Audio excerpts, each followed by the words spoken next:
Hi warriors, and welcome back to the channel. If you're new here and you're wondering what a warrior is, hi, I'm Joshua.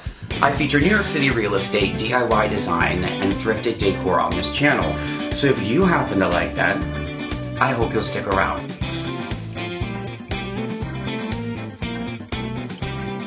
Today we're back in the apartment. This week, I'm so excited for this episode. There have been a few things on my mind, ways that I want to maximize the New York City apartment. And if you missed where I take you around our New York City apartment, what?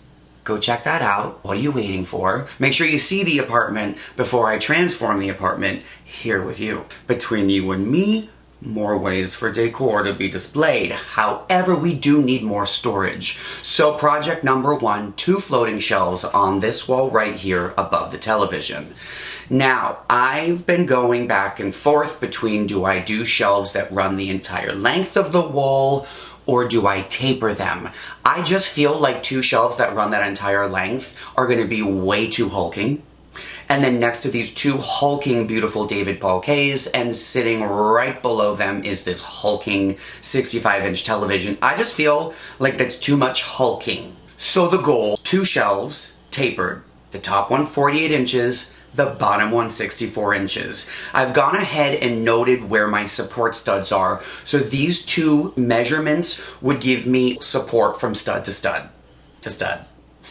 Terrible. But I'm hoping that this ultimately lets us build something that's structurally sound, but architecturally beautiful, like the vibe in the apartment. How the heck do we accomplish this? We find a lumber yard that does cuts for us. We submit the measurements, the cuts, we pick up the prettily bundled wood, we bring it home, we assemble it, put it on the wall, bada bing, bada boom. City living. So I had some leftover min wax stain in the color Colonial Maple that I'd been using on some frames that I've been refurbishing, and I really, really love the color.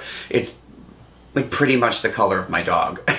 So, right? Are you a Colonial Maple? You'll see that the stain has a beautiful caramel color, has some rich red and orange undertones, and really brings out the grain of the wood. It makes the wood feel so sexy. But if Colonial Maple ain't for you, go on over to their website. You'll find tons more options. They've even got a couple brand new colors. We moved into this apartment in 2019, and I vowed never to paint it.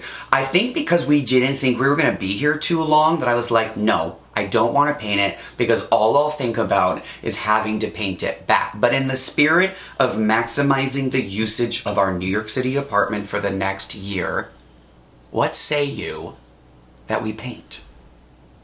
I've got a couple colors on my mind.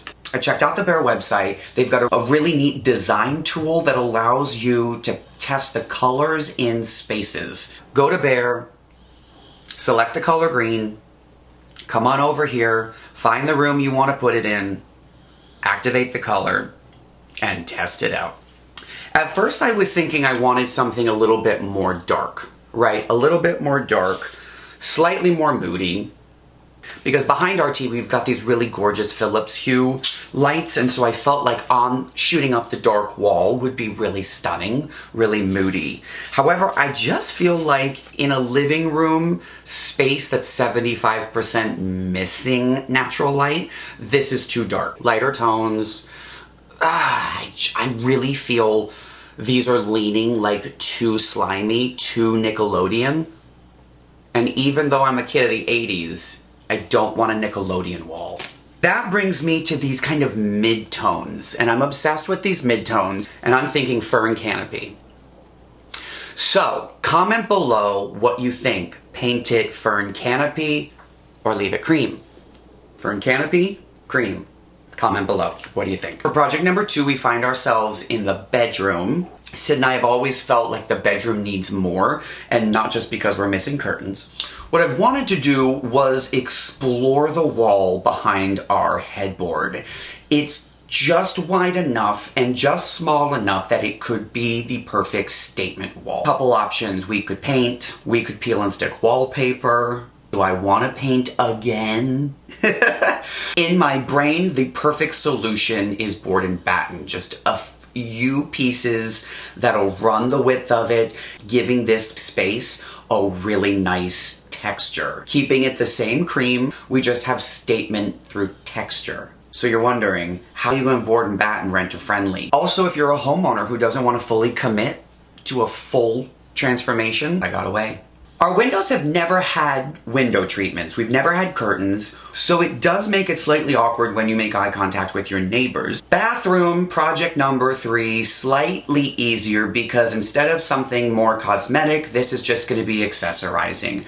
The bathroom has no place for a hand towel. When our guests come over, I drape it over the basin, which is weird because then they're using the bathroom, touching the towel before they wash their hands just to dry their hands. It's weird. It's weird. So I think what I want to do is find a suction ring towel holder that we can put next to the medicine cabinet. We have a pedestal sink, and I really truly feel like as in a primary bathroom, a pedestal sink is just the work of Satan. There's no storage. And so what I want to do is find secondhand this really beautiful Target rattan bookshelf that's going to give us some additional storage in there. Organize better. We have one of those terrible particle board over the toilet contraptions that I did not measure before I purchased, and then I didn't measure when I built it, and then when we went to install it, it didn't fit.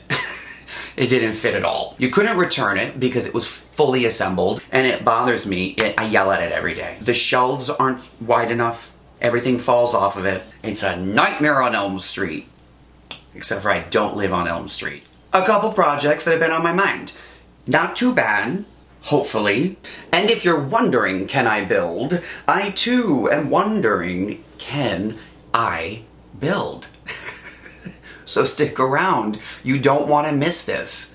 Hopefully I don't break the television. I post a new video every other Sunday right here on this channel, so make sure to subscribe, hit that notification bell, and if you loved seeing little Theodore today, give this video a thumbs up. Join me next time while I take you on a tour of a Tribeca loft, 2.65 million buckaroos, and it's stunning. You're not gonna wanna miss this. You are not gonna wanna miss this. So I'll see you next time right here on Best Little Whorehouse. Bye guys.